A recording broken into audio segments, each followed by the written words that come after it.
सुखम सयाना नीले नामान विष्णु प्रगति मनरिया तेने सितम तो जल्दी गोविंद दामो दरआग गोविंद दामो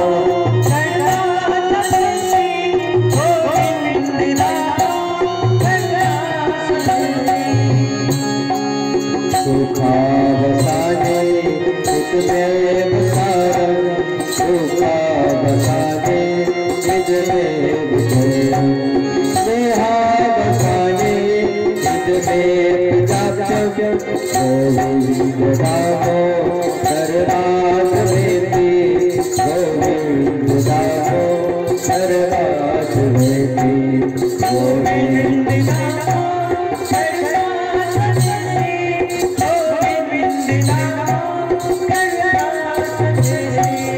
श्री कृष्ण राधा हर गोकुलेश्वर गोपाल गोवर्धननाथ विष्णु पिबस्वा मृतमेव देवा गोविंद दामो सर्वाग वेदी गोविंद दामो सर्वाग वेदी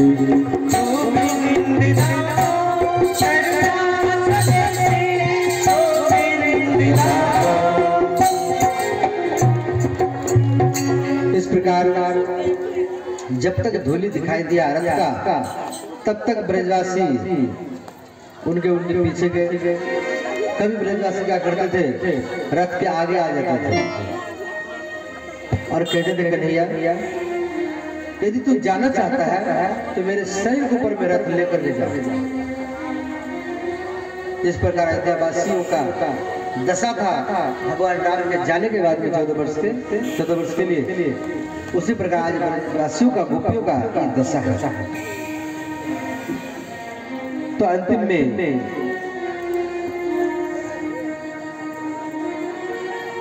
भगवान श्री कृष्ण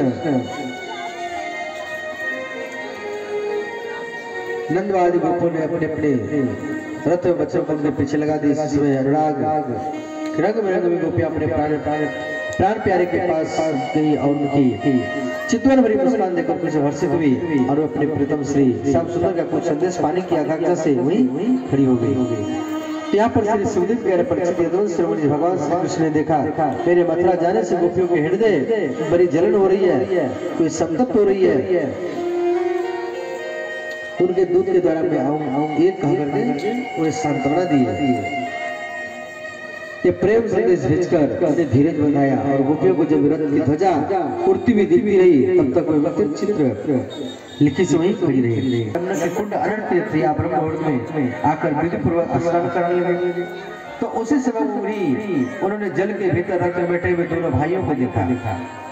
तो उसके मन में चिंता हुई जब वसुदेव के दोनों पुत्रों को तो मैं किनारे बिठा कर रथ में आया हूँ परंतु ये जल में है, अगर जल में है तो रथ में नहीं होगा। और आकर के जल से बाहर में देख रहे बाहर में भी रथ में बैठे हुए। तो यहाँ भगवान श्री कृष्ण कह रहे चाचा जी आपने कोई जल में अद्भुत वस्तु को देखी है? तो अक्रूर जी बोले ये सारा ब्रह्मांड तो आप में ही आपसे ही है। तो मैं भला कौन ऐसा अद्भुत वस्तु को देखी है? तो उसके बाद में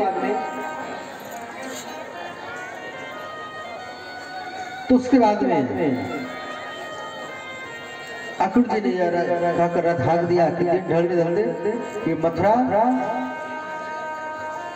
जी पहुंच गए। और मार्ग में श्री कृष्ण उसके पास पहुंचकर हंसते हुए उसका हाथ अपने हाथ में लेकर कहा चाचा जी आप रथ लेकर के मथुरापुरी में प्रवेश कीजिए और अपने घर जाइए। और हम लोग पहले यहाँ आकर उतर कर फिर नगर देखने आएंगे। तो अक्रूर जी ने भगवान से अपने घर चलने की प्रार्थना की। तो श्री भगवान ने कहा चाचा जी मैं आऊंगा, मैं दाऊ भैया के साथ आपके घर अवश्य आऊंगा। पहले ये इसके द्रोही कंस को मारकर अपने स्वजन अवसरों का प्रिय करूंगा, उसके बाद हम आपके पास आएंगे। तो श्री सुखदेव जी कह रहे परीक्षित भगवान इस प्रकार कहने पर अक्रूर जी और फिर अपने घर चले गए। दूसरे दिन तीसरे प्रहर बलराम जी ग्वाल वालों के साथ भगवान श्री कृष्ण मथुरा में प्रवेश किया और वे ग्वाल वालों के साथ राजपथ से नगरी जब नगरी के प्रवेश करने लगे तो उसमें नगर की नारियां बड़ी उत्सुकता से अटारियों से चढ़कर उन्हें पुष्पों की वर्षा करने लगी।